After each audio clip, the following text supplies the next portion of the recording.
नमस्कार दोस्तों, आप सभी का इस चैनल शापित हूँ में स्वागत है। पर एक बात, यहाँ पे डरना मना है।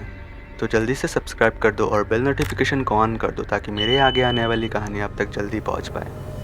आज की कहानी एक परिवार के साथ उनके नए घर में घटित एक डरावनी आपबीती की है, जो कि मैं आप सभी को सुनाने जा रहा हूँ। कहानी शुरू करने से पहले कुछ बता दूँ, यहाँ हर कहानी सच भी हो सकती है और शायद एक बुरा सपना भी। पर एक बात याद रखना, जितना आप सुनोगे उतना ही अंधेरा आपके करीब आता जाएगा। So sit tight, lights off, volume high, because the nightmare starts now. अक्टूबर के आखिरी हफ्ते की एक धुंधली शाम थी, जब शर्मा परिवार अपने नए घर के सामने आकर रुके। पूरा मोहल्ला अजीब सी खामोशी में डूबा था, जैसे सब लोग सांस रोककर किसी चीज़ का इंतज़ार कर रहे हो। रवि शर्मा ने कार से उतरकर ठंडी हवा महसूस की। उसकी पत्नी मीरा और उनके बच्चे आरव और रिया पीछे चल पड़े। रिया मीरा का हाथ पकड़कर बोली, माँ, ये घर कुछ ठीक नहीं लग रहा। मीरा ने उसके बाल सहलाए। नया घर है बेटा, आदत हो जाएगी। लेकिन सच तो ये था कि मीरा को भी घर की हवा में एक अजीब सन्नाटा महसूस हो रहा था। घर 2 मंजिला था। पुरानी दीवारें, खिड़कियाँ अंधेरों में ऐसी चमक रही थी कि काफ़ी सालों से कोई उन्हें घूर रहा हो। अंदर कदम रखते ही उनके चेहरे से एक तेज सर्द हवा टकराई। खिड़कियां बंद है, फिर हवा कहाँ से आ रही है? मीरा ने फुसकारा, पर कोई जवाब नहीं। शाम तक अनपैकिंग होती रही। थकान इतनी थी कि सब जल्दी सो गए। लेकिन जैसे ही रात गहरी हुई, मानो घर की नींद टूट गई। रात के 2 बजे मीरा की आंख अचानक खुल गई। ऊपर से आवाज़ आ रही थी, जैसे कोई भारी अलमारी को जोर से घसीट रहा हो। मीरा ने रवि को हिलाकर कहा, सुनो, आवाज़ सुन रहे हो? रवि ने कान लगाया। आवाज़ एकदम से रुक गई। पुराना घर है, आवाज़ें होती है। उसने बोल तो दिया, पर उसके चेहरे पर डर साफ नजर आ रहा था। ऊपर आरफ भी जग गया था। उसका कमरा मानो बर्फ से भी ज़्यादा ठंडा हो गया हो। कोने में छाया हिलती हुई लग रही थी। कौन है? उसने डरते हुए पूछा। पीछे से एक लड़की की सरहाती आवाज़ आई, मुझे वापस दो। आरव घबरा कर पलटा, पर कोई नहीं। उसका टेबल लैंप झिलमिलाया और बंद हो गया। कुछ ठंडा सा उसकी गर्दन को छूकर गुजर गया। आरव दौड़ के नीचे भाग आया। अगले कुछ दिन तूफान से कम नहीं था। रिया किसी दीदी से बातें करती, लाइट्स बिना वजह बंद चालू होने लगते, दरवाजे खुद ब खुद बंद हो जाते।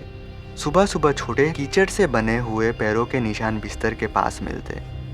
एक दिन मीरा ने रिया को एक कोने में बात करते देखा। मीरा, बेटा किससे बात कर रही हो? मेरी दोस्त से। रिया मुस्कुराई और बोली, अनाया दीदी। मीरा का दिल कांप गया। वो कौन है? वही जो यहाँ रहती है, उसने बोला, बेसमेंट मत खोलना। मीरा सोच में पड़ गई। बेसमेंट?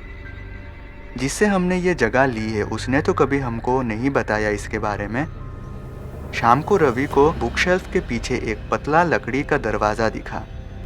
उसने हाथ लगाया ही था कि दरवाजे के किनारों से बर्फ जैसी हवा निकली। पापा नहीं, आरव ने रोकने की कोशिश की, लेकिन रवि ने दरवाज़ा खोल दिया। नीचे अंधेरा निगलने को तैयार था। सड़ी हुई मिट्टी और लोहे की बू उन तक आई। मीरा ने डरे हुए कहा, यह जगह ठीक नहीं लग रही। दरवाज़ा उनके सामने धड़ाम से बंद हो गया। सब डर के मारे बस देखते रह गए। रवि ने कहा, शायद दरवाज़ा खराब होगा इसीलिए ऐसे बंद हो गया। रवि उनको ध्यान न देने का कहकर सबको लेकर सोने चला जाता है। दूसरे दिन मीरा कुछ सामान लेने के लिए बाहर निकलती है। वो एक दुकान में गई ही थी कि वो मीरा से बोल पड़ता है, आप लोग उस घर में नए आए हो क्या? मीरा हाँ में जवाब देती है। फिर उस दुकानदार ने मीरा को असल बात बताई। मैडम, ये घर इसीलिए खाली था क्योंकि एक लड़की गायब हुई थी और उसकी लाश नहीं मिली। मीरा सहम गई और उससे पूछा कि लड़की का नाम क्या था? अनाया। वो ये नाम सुनकर दुकान से भागते हुए घर पहुंची। उस रात रिया एक ड्राइंग बना रही थी। एक लड़की, आंखें बिल्कुल खाली और लंबे बाल। ये कौन है? मीरा ने पूछा। मेरी दोस्त, रिया बोली। अनाया दीदी। मीरा का गला मानो सूख गया। परिवार इतना डर गया कि उन्होंने एक तांत्रिक बाबा सूर्यनाथ को बुलाया। घर में घुसते ही बाबा रुक गए। यहाँ बहुत गहरा अंधेरा है, बहुत पुरानी पीड़ा और खून का बोझ। जब वो बेसमेंट के दरवाजे के पास गए, दीवार भी सरहा उठी। बाबा ने अपने पास से कुछ पानी छिड़का। घर से एक लड़की की कान फाड़ देने वाली चीख निकली। रिया बेहोश हो गई। बाबा बचाइए, मीरा रोते हुई कहती है। बाबा ने भभूति का एक चक्र बनाया और कहा, कल सुबह पूजा करनी पड़ेगी, तब तक ये कमरा बंद कर दो। मगर जैसे ही वो निकलने लगे, किसी अनजानी ताकत ने उन्हें हवा में उछालकर दीवार पर पटक दिया। उनका सिर फट गया। ये आत्मा बहुत शक्तिशाली है, इसे काबू करना नामुमकिन है, ये कहकर वो बेहोश हो गए। आजू बाजू के लोग उन्हें अस्पताल लेकर गए। वहाँ पर बाबा ने वापस आने से मना कर दिया। उस रात मानो घर ने जंग शुरू कर दी। दरवाजे खुद हिलने लगे, खिड़कियों का कांच कांपने लगा, लाइट्स फूटने लगी और रात के 3:33 पर बेसमेंट का दरवाजा खुद ही खुल गया। रिया अचानक से उठी, जो कि नींद में नीचे जाना शुरू करती है, सीधा नीचे। रिया, मीरा चीखी, पर रिया जैसे किसी अनजानी शक्ति के वश में थी। रवि, मीरा, आरव सब उसके पीछे दौड़े। बेसमेंट में उतरते ही उन्हें ठंड ने जमा दिया। लैंटर्न खुद ही जल उठे। उसकी रोशनी में कुछ दिखा, एक खाली पड़ा हुआ कबर जिसका मिट्टी हटा दिया गया था, जैसे कोई अंदर से निकला हो। रिया उसके पास सीधी खड़ी थी। आवाज़ आई, मुझे वापस दो। एक छाया बनी, 14 साल की लड़की, मरे हुए बाल, सूनी आंखें। आरव डरा हुआ बोल पड़ा, अनाया। अनाया ने रवि पर उंगली उठाई। तुम्हारे घर में जो चीज़ है वो मेरी है। रवि हिचकिचा गया। क्या? उसकी आवाज़ कांपने लगी। मेरे पापा ने मुझे यही दबा दिया था। वो समझते थे कि मैं उनसे दूर भाग जाऊंगी। अनाया फिर एक कोने की तरफ इशारा करती है। रवि को वहाँ एक छोटा लकड़ी का बॉक्स मिलता है, अंदर एक चांदी की पायल जिसमें खून लगा था पर सूखा हुआ। अनाया की आवाज़ टूट रही थी। ये मेरी निशानी थी।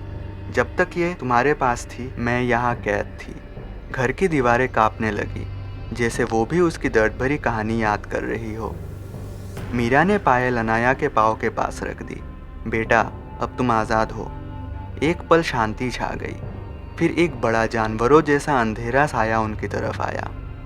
अनाया चीख उठी। आरव घबरा कर बोला, वो कौन है? अनाया की आवाज़ काँप गई, मेरे पिता। वो भूत रवि पर झपटा।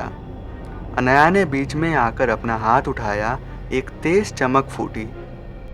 भूत धुआं बनकर उड़ गया। घर टूटने लगा, छत गिरने लगी। बाहर निकलो, रवि चिल्लाया। सब सीढ़ियाँ चढ़कर भाग गए। मीरा पलटकर देखती है। अनाया दरवाजे में खड़ी थी, हल्का सा मुस्कुराती हुई। शुक्रिया। और वो रोशनी बनकर ख़त्म हो गई। बेसमेंट का दरवाज़ा बंद हो गया हमेशा के लिए। सुबह तक शर्मा परिवार घर के बाहर खड़ा था, रोते हुए, थका हुआ पर जिंदा। घर अब चुप था, जैसे उसका बोझ उतर गया हो। पुलिस को बुलाकर बेसमेंट खुदवाया गया, जहां अनाया की लाश मिली। शर्मा परिवार एक छोटे पर शांत फ्लैट में शिफ्ट हो जाते हैं। रिया कभी कभी चुप रहती, पर अब उसकी आंखों में डर नहीं था। आरव अब रात को हेडफोन्स नहीं लगाता था। रवि और मीरा एक दूजे के और करीब आ गए, और वो पुराना घर अब रात को नहीं चीखता, क्योंकि कुछ घर दर्द याद रखते हैं, और जब वो दर्द दुनिया देख लेती है, तब घर भी सुकून से सोना सीख जाता है। शर्मा परिवार को उस घर से निकले हुए 3 महीने हो चुके थे। नई बिल्डिंग, छोटा सा फ्लैट, पड़ोस में बच्चों की हंसी, सब कुछ फिर से नॉर्मल लगने लगा था। लेकिन नॉर्मल सिर्फ बाहर था, अंदर अभी भी कुछ बाकी था। रात को सोते वक्त रिया अक्सर करवट बदलती, कभी कभी अचानक उठकर खिड़की को घूर लेती। मीरा उससे पूछती है, बेटा क्या हुआ? रिया सिर्फ एक ही बात बोलती, वो घर अभी भी देख रहा है माँ। मीरा का दिल कांप जाता है, पर वो सामान्य दिखने की पूरी कोशिश करती है। एक रात लगभग 1 बजे आरव की नींद खुल गई। कमरे में एक अजीब सी भीगी मिट्टी की खुशबू थी, बिल्कुल वैसे ही जैसे पुराने घर के बेसमेंट में होती थी। आरव धीरे धीरे उठकर बैठा। दरवाज़ा थोड़ा सा खुला था। उसी के बीच में एक लड़की की परछाई खड़ी थी। लंबे बाल, सिर्फ सिलहौटे, चेहरा नहीं। आरव का गला सूख गया। अनाया। परछाई ने जवाब नहीं दिया, बस धीरे धीरे पीछे हटने लगी। जैसे उसे पीछे आने का इशारा कर रही हो। आरव डर के मारे उठ गया। ये फिर कैसे? वो बाहर आया, पर परछाई गायब हो चुकी थी, लेकिन फ्लोर पर छोटे छोटे कीचड़ के पैरों के निशान बने हुए थे।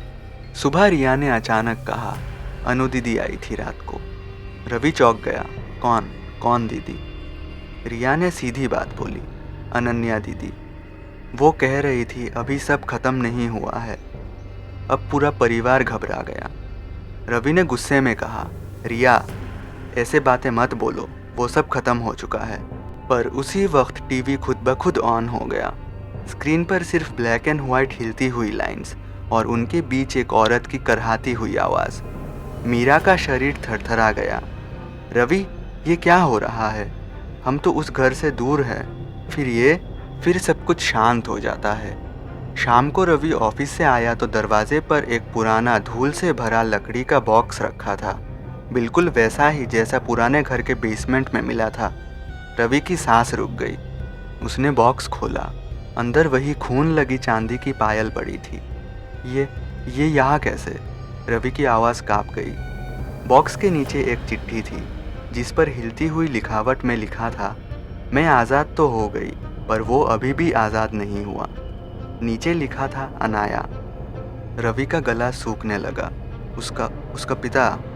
उसी पल बैल्कनी के खिड़की ज़ोर से खुली और कमरा एक बर्फीली हवा से भर गया। मीरा चीख उठी। शीशे पर अब उंगलियों के निशान। मैं वापस आया हूँ। उस रात घर में अजीब आवाज़ें गूंज रही थी। दीवारें चरमराती, ज़मीन पर चलने की आहट, पर कोई दिखाई नहीं देता। रिया डर के मारे बोलती है, मम्मी, कोई हमें सुन रहा है। आरव ने दीवार पर कान लगाया। उसका दिल काँप गया।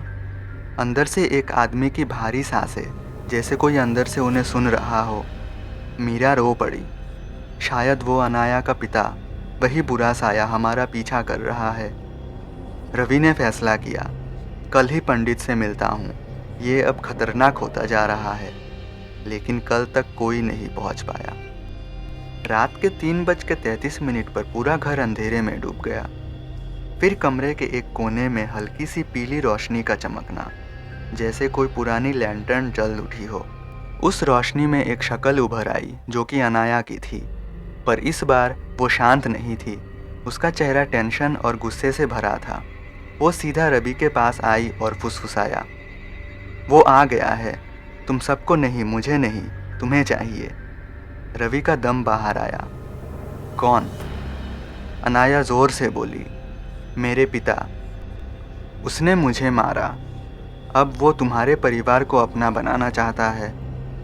उतने में पीछे से एक भारी जानवरों जैसी गुर्राने की आवाज़ आई। दीवारें हिलने लगी, प्लास्टर टूटने लगे। दीवार के अंदर से एक भारी काला साया निकला, जिसकी आंखें लाल अग्नि की तरह चमक रही थी। अब रिया चीख उठी, ये वही आदमी है, बेसमेंट वाला। अनाया ने हाथ उठाकर चीख मारी, मैं तुम्हें अब किसी को छूने नहीं दूंगी।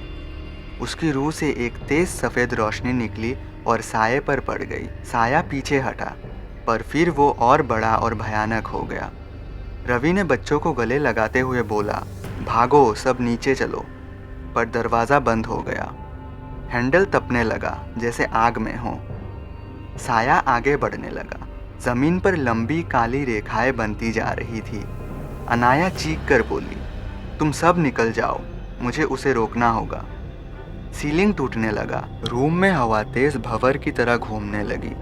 अनाया और वो साया एक दूसरे के सामने थे, एक बेटी की रूह और एक रक्त प्यासा पिता का भूत। फिर एक भयानक धमाका। सब कुछ रोशनी में डूब गया। कुछ देर बाद सब शांत हो गया। दरवाज़ा अपने आप खुल गए। ना अनाया, ना साया, सिर्फ एक छोटी सी रक्त राख की ढीली और एक टूटी हुई पायल।